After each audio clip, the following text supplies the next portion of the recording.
Hi everyone, Gnev here.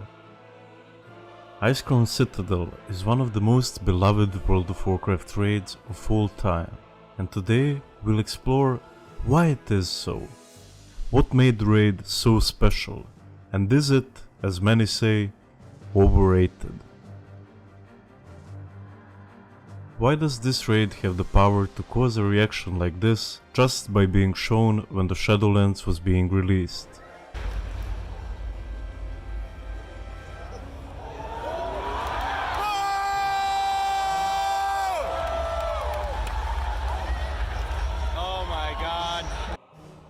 So without further ado, let's begin with the most important aspect in my opinion, which is the story.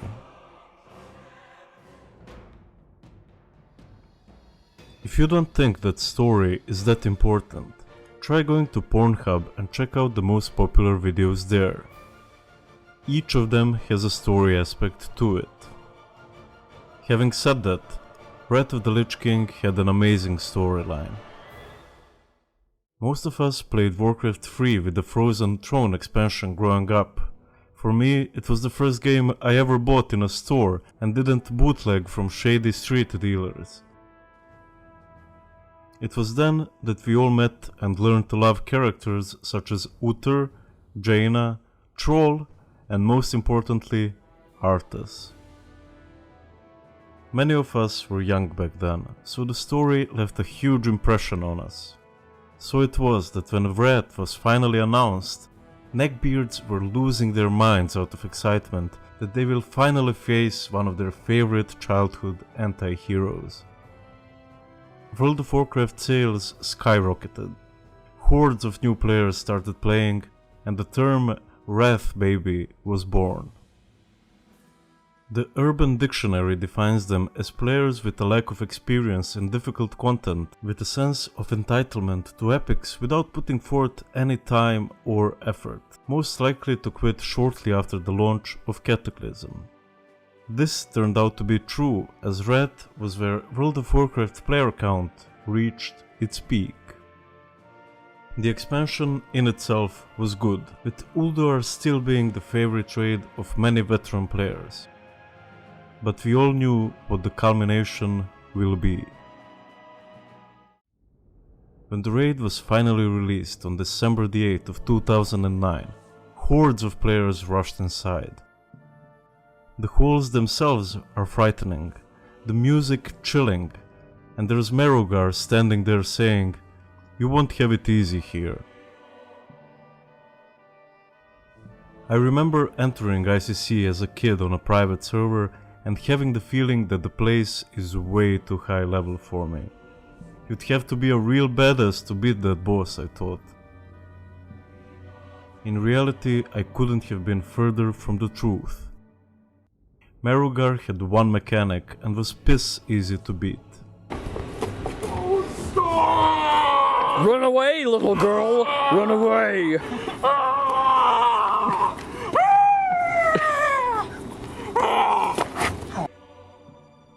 It's no secret that ICC was pretty accessible to newer players. Heroic mode was added as an option in 3.2.0, which meant that more and more players got to experience the raid on normal difficulty. Most people see heroic raiding as an addition of a higher difficulty, but in reality it was made to give the casual player a way to experience the endgame with normal mode. You didn't have to be a hardcore neckbeard anymore to clear a big part of the raid and maybe even make it to the Lich King. While many bosses are simple patchwork fights such as Festergut, Rotface and Sorfang, there are actually some difficult and engaging boss fights in the instance. The Lady Deathwhisper fight, which comes right after Merogar, can be incredibly difficult on Heroic if you have varying skill levels of players in your raid. This is because one person can wipe the whole raid again and again and again by getting hit by the spirits. Professor Putricide is one of my favorite bosses, and it also requires quite a bit of coordination, as well as a trusted guildmate in the role of the Abomination. Sindragosa, even after most of her mechanics being obsolete with the extreme DPS of the best in slot geared guilds on private servers, is still a fun fight, albeit not too challenging. But only after clearing all the wings, we finally get to him, the Lich King. The setting and the atmosphere for the fight is phenomenal. We all dreamt of the frozen throne, and now we see the Lich King sitting in it, and we're getting ready to fight him. It hurts me that some kids I've met playing WoW don't appreciate that enough. The fight proved to be extremely difficult. This is the most difficult encounter we have ever seen. The guild that gets the first kill in this encounter is gonna earn every bit of credit that people will give them. While the top guilds in the world were chasing the first kill, some controversies arose, such as Ensidia getting banned for a bug, where Serenite bombs allowed them to avoid the Valkyries in second phase completely. I'll include the link to a video of Kangen talking about the controversy in the description. In the end, the guild that finally downed him was Paragon, after more than 170 tries.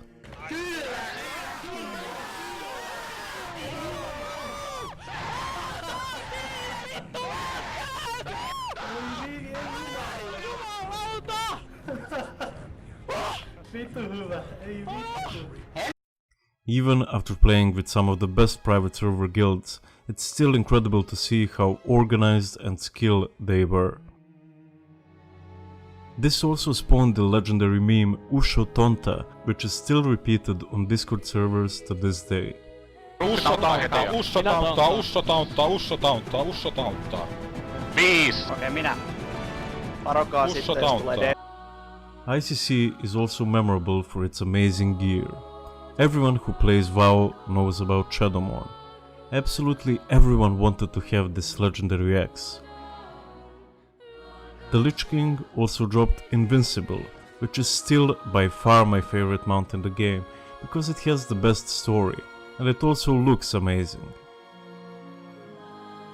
Deathbringer's Will is also one of the most recognizable items in the game, as it was extremely overpowered and because it had amazing visual effects tied to it. Tier 10 sets were also really good, with the Retribution Paladin one in particular making the class viable and actually fun to play. I don't know why they removed them from current versions of the game, but they were truly special in ICC. They gave the classes identity. I believe that ICC deserves its place in the World of Warcraft Hall of Fame.